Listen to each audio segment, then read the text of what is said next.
My fiancé posted, "One last night of freedom before forever." I commented, "Have fun, love you." The next morning, his best man accidentally added me to their private group chat. What I found ended our wedding before he came home. My name is Claire Bennett. I'm 31 years old, and 3 weeks before my wedding, I discovered I was about to marry a man who had no intention of telling me the truth. At the time, I thought Ryan and I had one of those relationships people quietly envied. We'd been together for 4 years, lived together for 2, and survived all the stress that comes with planning a wedding. Between the venue, photographer, catering, flowers, hotel reservations, and honeymoon arrangements, I'd invested nearly $34,000 into the future we were building together. More importantly, I'd invested my trust. That trust disappeared on a Saturday morning because of an accidental Instagram notification. The night before, Ryan had posted a photo from his bachelor weekend. He stood with his friends wearing matching shirts, champagne glasses raised, all of them grinning for the camera. The caption read, "One last night of freedom before forever, making memories." I commented, "Have fun, love you." A few minutes later, he liked my comment and replied with a heart. Nothing about the post bothered me. Why would it? Ryan was spending the weekend with his best man and a few close friends. I was home finalizing wedding details and counting down the days until we became husband and wife. The next morning, my phone buzzed. Instagram had added me to a group chat called Bachelor Bash. At first, I assumed it was some kind of mistake.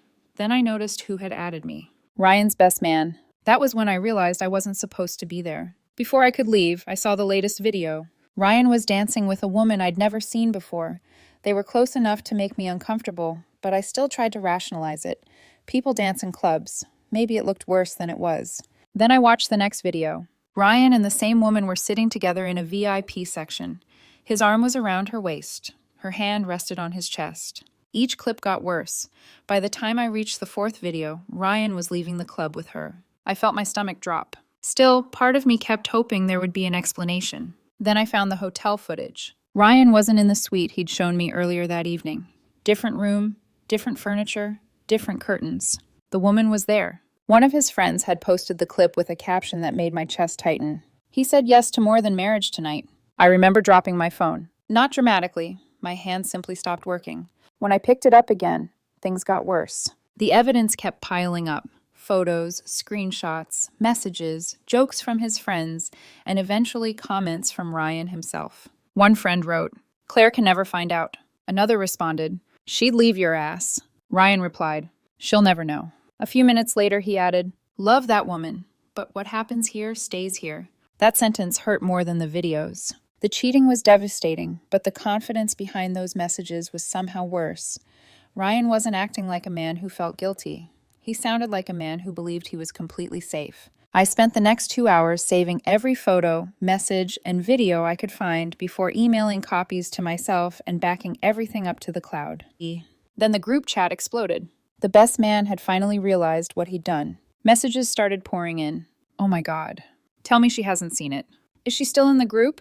What do we do?" Ryan's messages appeared shortly afterward. "What? You're joking. Has she seen everything?" That was when my phone started ringing. Ryan called repeatedly, and when I ignored him, the texts started arriving. Texts followed. "Please answer. It's not what it looks like. I can explain." The irony almost made me laugh. I just spent 2 hours looking at videos, photos, and messages. It looked exactly like what it was. Instead of answering him, I started making phone calls of my own. The first call went to the wedding venue. The manager sounded sympathetic when I explained the wedding wouldn't be happening. Unfortunately, the deposit was non-refundable. $8,000 disappeared in a matter of minutes. After canceling the venue, I spent the next hour contacting the caterer, photographer, DJ, and the hotel block we'd reserved for guests. Every cancellation hurt financially, but not enough to make me hesitate. Marrying Ryan would have cost far more than any deposit. After that, I called my parents. My mother started crying while my father sat quietly for several seconds before finally speaking. "You don't deserve this." Hearing that helped more than he probably realized. Because somewhere beneath all the anger and shock, I'd already started questioning myself. My parents refused to let me do that. My parents reminded me that Ryan had made those choices and created this situation. He destroyed the wedding, not me. My best friend Emma arrived shortly afterward with coffee and takeout. I handed her my phone and watched her expression change as she scrolled through the evidence. By the time she reached the hotel video, she set the phone down and shook her head.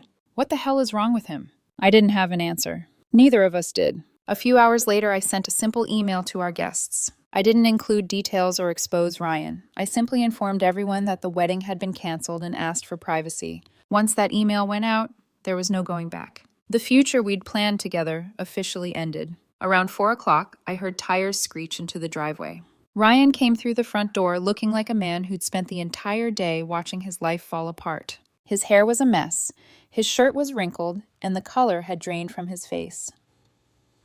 The moment he saw the cancellation confirmation spread across the coffee table, he stopped walking.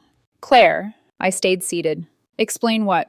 The room fell quiet. Ryan stared at the papers, then back at me. For the first time since all of this started, I saw genuine fear in his eyes. And something told me the worst part wasn't behind me yet. Ryan stood in the middle of the living room for several seconds before finally pulling out a chair and sitting across from me. The confidence I'd seen in those group chat messages was gone. In its place was the expression of a man desperately searching for a way to undo something that couldn't be undone.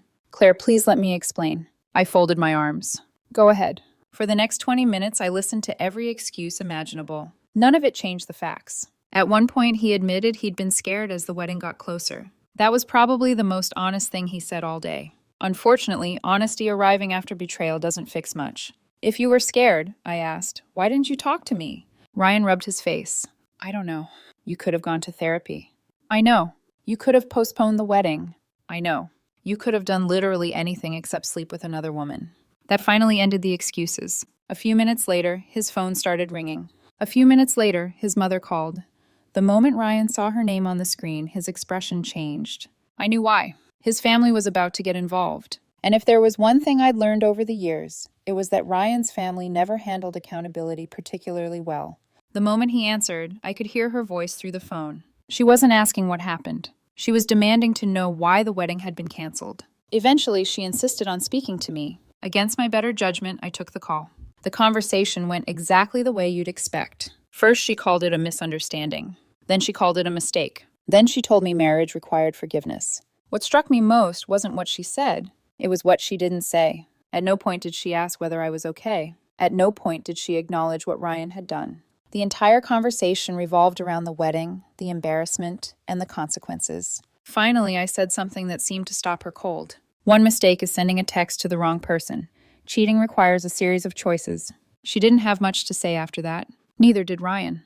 When I ended the call, I told him it was time to pack. For the first time all day, he looked genuinely shaken. Not angry, not defensive, just shaken. A few hours later, he left with a suitcase and whatever dignity he still had.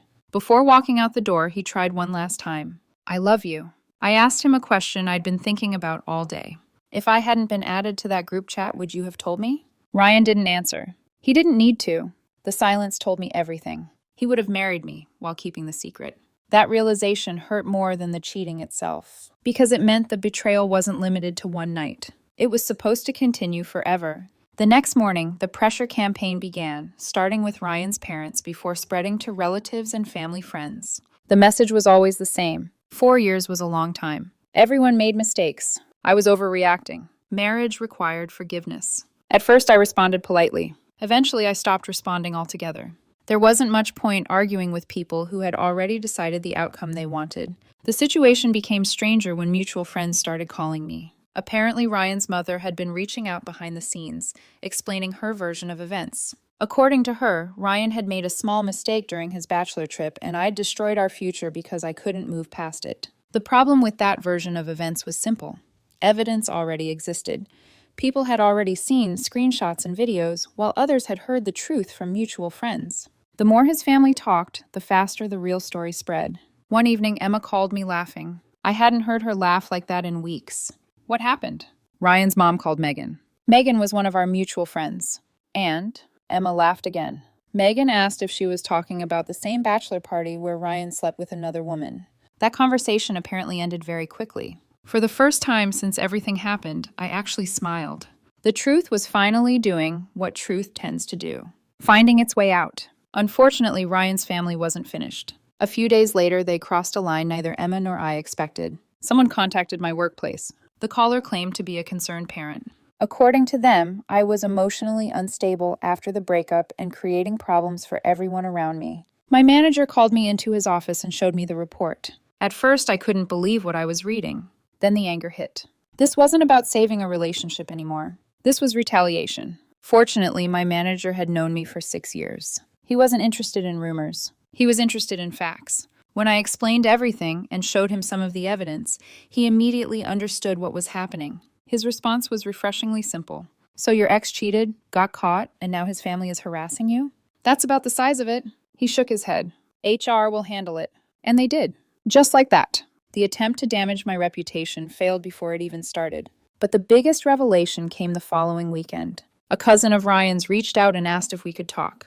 I barely knew her, which made the conversation even stranger. At first, she seemed nervous. Then she told me something that explained almost everything. Ryan had done this before. Not exactly the same situation, but close enough. Another serious relationship. Another betrayal. Another breakup. And afterward, the family had rushed in to protect him. The pattern sounded disturbingly familiar. Before ending the call, she said something I couldn't stop thinking about. You're the first woman who walked away immediately instead of giving him another chance. That sentence stayed with me, because suddenly all the confidence I'd seen in those messages made sense. Ryan never expected consequences. Why would he? The people around him had spent years shielding him from them. But this time things were different. This time there were videos, screenshots, messages, and more than enough proof to prevent anyone from changing the story. And for the first time in his life, Ryan couldn't escape the consequences. A week later, my phone buzzed with a message from Ryan. The first direct message I'd received from him in days. I stared at his name on the screen. Then I opened it, and what I read surprised me. Ryan's message was longer than I expected. For weeks, he'd been calling, texting, and trying to get my attention. Most of those messages had been emotional, desperate, or focused on convincing me to meet with him. This one felt different. The first sentence caught my attention immediately. I'm not asking you to take me back. I read it twice before continuing. The rest of the message was surprisingly direct. Ryan admitted that he'd spent weeks blaming alcohol, his friends, his fear of commitment, and the pressure of the wedding instead of taking responsibility. Then he wrote something I never expected him to admit. The truth is that none of those things made the decision for me. I kept reading. You asked whether I would have told you if you hadn't been added to that group chat. My chest tightened. That question had haunted me since the day he moved out. Ryan continued. I've thought about it every day. The honest answer is probably no.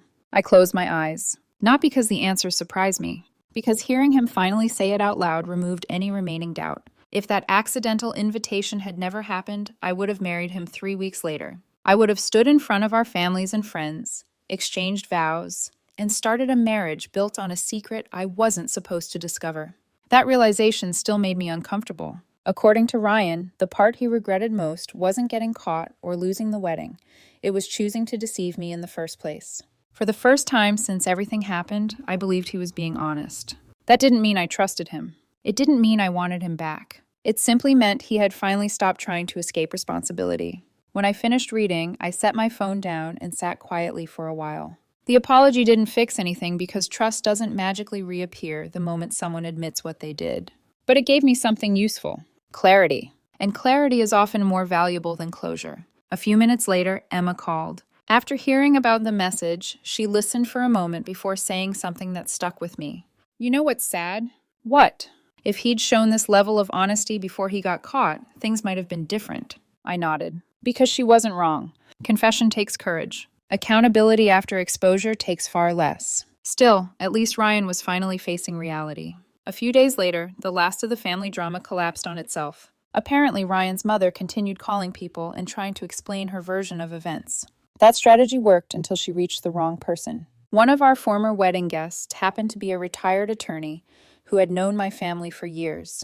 After listening patiently, the woman eventually interrupted. So let me make sure I understand. Ryan's mother continued talking. The attorney interrupted again. Your son cheated on his fiancé 3 weeks before the wedding. Silence. And you're upset because she canceled the wedding. More silence. Then came the question that ended the conversation. What exactly did you expect her to do? There wasn't a good answer, because there never had been. Later, my mother told me something else the attorney said. That woman isn't defending her son, she's defending her own embarrassment. The more I thought about it, the more accurate it felt. By then, friends, family members, and even coworkers knew what had happened. not because I'd launched some campaign against Ryan. Because his own family had spent weeks trying to control a story they couldn't control. Eventually, the calls stopped. The texts stopped. The pressure stopped. For the first time in over a month, life became quiet again. This time, the quiet felt different. It wasn't the emptiness that followed a breakup. It was peace. I returned to work, spent more time with friends, and started saying yes to plans I'd ignored during wedding planning. Little by little, life expanded again. The strangest part was realizing how much of myself I'd neglected while building a future around someone else. One afternoon, I found an old notebook filled with goals I'd written years earlier. The notebook was filled with travel plans, career goals, personal projects, and dreams that had nothing to do with marriage. Reading through them felt like reconnecting with a version of myself I'd forgotten. And that version deserved attention too. A few months later, I learned that Ryan's former friend group had largely fallen apart. The bachelor trip had damaged more relationships than anyone expected. People blamed one another, friendships ended, and the fallout left some feeling guilty, while others remained angry. When I heard about it, I was surprised by my own reaction. I didn't care. Not in a cruel way. I simply wasn't emotionally invested anymore. Months earlier, I would have analyzed every detail. Now it felt like hearing news about strangers. That realization told me more about my healing than anything else. The anger was finally fading. And once anger fades, indifference often follows. Nearly 6 months after everything happened, Ryan sent one final message. This time there was no apology, no attempt to reopen old conversations, and no request to meet. He simply told me he was moving to another city for work. He wished me well, said he hoped I found happiness, and left it at that. I read the message twice. Then I smiled. Not because I missed him. Not because I wanted him back. Because seeing his name no longer hurt. What happened would always be part of my story, but it no longer defined my life. After a few minutes, I replied, I hope you find whatever you're looking for too. Take care, Ryan. Then I put my phone down. And just like that, 4 years of history ended with 2 simple messages. No dramatic reunion. No final argument. No grand speech. Just acceptance. Looking back now, people often assume the canceled wedding was the worst thing that ever happened to me. It wasn't. The worst thing would have been marrying him before discovering the truth. The truth hurt. It cost me money, time, and the future I thought I was building. But it also saved me from spending years with someone who viewed loyalty as optional and honesty as something to be postponed indefinitely. I don't celebrate what happened. I wouldn't wish that kind of betrayal on anyone. But I am grateful for one thing. The truth arrived before the wedding did. And sometimes that's the closest thing life gives you to a happy ending.